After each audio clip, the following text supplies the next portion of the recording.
semuanya, tanyain here. Hari ini aku mau coba ngebahas dan jawabin pertanyaan-pertanyaan dikit aja pertanyaannya seputar Ausbildung als CTV di Jerman atau als asisten dokter gigi di Jerman. Stay tune. Pertama-tama aku pengen ngejelasin singkat aja latar belakang aku di Jerman. Jadi aku tuh datang dari Indonesia itu dari tahun 2022 bulan Agustus, dan itu aku melakukan program au pair di Jerman. Tepatnya itu tuh di Lorah. Jadi tuh aku dulu di bagian Schleswig-Holstein di daerah bawah. Tapi akhirnya tuh aku Wexen karena ada beberapa alasan. Jadi Wexen GF ganti gas family terus pindah ke daerah atas deket Hamburg. Dan aku ngelakuin au pair di Jerman itu kurang lebih hampir 9 bulan, gak full 12 bulan.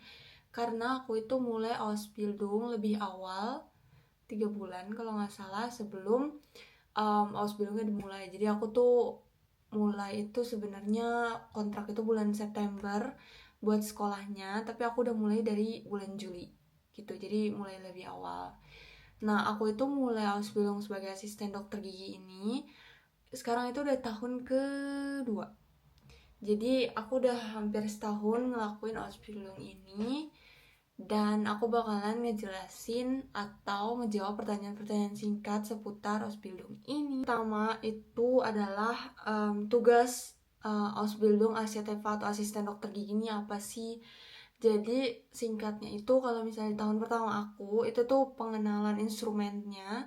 Jadi itu di setiap bahan Blumenstimme, di setiap ruang buat pasien itu tuh ada instrumen-instrumen tersendiri, dan kita tuh biasanya harus ngapalin, kayak harus menyiapkan pasiennya kasusnya apa. Misalnya hari itu pasiennya datang, terus kita ngambil dari ruang tunggu ke ruang behandelnya, terus kita kayak ngejelasin apa yang pengen dilakuin hari itu, terus kita nyiapin instrumennya kayak pengen bikin tabel gigi misalnya, terus kita harus nyiapin A, B, C supaya dokternya nanti bisa langsung nanganin pasiennya gitu.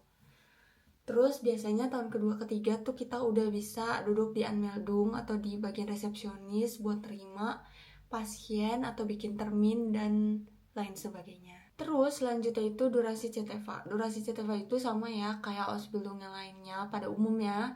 Kayak misalnya Ausbildung als Koki, als Pflege, als restoran Fachmann, und so weiter gitu. Jadi 3 tahun. Terus selanjutnya itu sistem sekolah sama sistem kerjanya itu sama gak sih kayak Ausbildung lainnya yang sistem blok kayak gitu. Mungkin kalau misalkan kalian sebelumnya udah pernah denger dari cerita-cerita anak Ausbildung yang lainnya itu ada beberapa jurusan yang kayak sistem blok. Jadi dia tuh sekolah sama kerjanya itu dibagi, di blok-blokin gitu istilahnya. Jadi misalnya contohnya kayak sekolah itu full 1 bulan Senin sampai Jumat, full sekolah, full belajar, full ujian. Terus kalau misalnya di tempat kerja itu kalian 3 bulan penuh kerja Senin sampai Jumat misalnya gitu. Tapi kalau misalnya CTV atau asisten dokter gigi Jerman itu tuh semuanya sistemnya itu paling sering itu yang kayak sistem 1 minggunya itu dibagi sekolah sama kerjanya. Jadi kayak misalnya sistem aku di tahun pertama itu CTV sekolah itu 2 hari, terus kerja itu 3 hari. Kayak aku sekolah aku tuh tahun pertama Kamis sama Jumat itu sekolah, Senin sampai Rabu itu sekolah kerja gitu. Terus di tahun kedua sama ketiga itu tuh 1 hari sekolah sama 4 hari kerja gitu. Terus kalau misalnya pas di sekolah setelah 3 tahun Ausbildung itu nilainya jelek atau nggak lulus, atau di tempat kerjanya itu nggak diterima lagi tuh gimana? Jadi itu kata guru aku udah pernah nanya juga di sekolah. Jadi kalau misalnya kita nggak lulus, pahit-pahitnya tuh nggak lulus ujian pas ujian akhir ya pas sekolah itu, kita bakalan bisa ngulang lagi 6 bulan full sekolah sama kerja sama kayak biasa. Dan kalau misalnya kalian lulus, kalian bisa lanjutin kerja biasa. Kalau misalnya nggak lulus, kalian tuh antara harus kundigung, harus berhenti tempat kerja sama sekolah, harus ganti jurusan lain atau ngulang dari awal lagi gitu. Terus syarat ngelamar Ausbildung als asisten dokter gigi atau CTV ini tuh apa?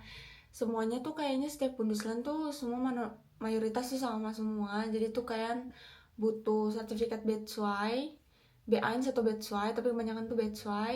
Terus habis itu kalian butuh Lebenslauf udah pasti. Terus butuh Bewerbungsschreiben juga. Terus kalian mulai lamarannya tuh baiknya dari kapan? Jadi tuh tiap tahun CTFA itu tuh buka bulan September. Jadi mereka tuh ngikutin tahun pelajaran baru gitu loh. Sama kayak di Indonesia, jadi bulan September. Terus ada juga kadang tuh bulan Februari gitu. Jadi tuh ada batasannya gitu loh kalau kata guru aku. Jadi kalau misalnya buat pendaftaran murid baru tuh dari bulan September sampai Februari gitu. Terus kalian bisa daftar di antara rentang bulan itu gitu. Terus gajinya itu tuh berapa? Jadi tuh tiap Bundesland itu beda-beda, tapi di setiap satu Bundesland itu gajinya semua sama rata. Gitu, setiap tahun tuh kadang naik, terus kadang netep. Jadi kayak jadi beda-beda gitu loh misalnya. Contohnya kalau misalnya di Bundesland aku di Schleswig-Holstein ini gajinya itu kurang lebih 800 euro bersih. Pertanyaan terakhir itu kalian bisa nebeng job atau enggak buat dapat uang tambahan gitu. Jawabannya itu boleh, tergantung pasti tertera di visum kalian masing-masing. Kalau misal kalian perpanjang visum kalian di Rathaus, itu pasti kalian dapat kayak kertas kecil, visum kecil gitu yang kertasan gitu, terus tertera kalian boleh nebeng job maksimal 40 jam per bulan atau maksimal 520 euro per bulan pendapatannya buat nebeng job. Pokoknya tuh nggak boleh ganggu masa Ausbildung kalian, nggak boleh ngeganggu konsentrasi kalian di sekolah atau ngeganggu kerja konsentrasi kalian atau kecapean gitu di tempat kerja kayak gitu tuh nggak boleh. Jadi harus nyesuaiin gitu. Tapi kalau misalnya kalian nanya nih job boleh atau enggak, boleh. Maksimal 40 jam per bulan dan 520 euro per bulan maksimal. Segitu aja, singkat aja dari aku. Aku cuma mau ngejelasin sedikit tentang Ausbildung als asisten dokter gigi di Jerman. Semoga ngebantu kalian dan tonton video lainnya. Dadah!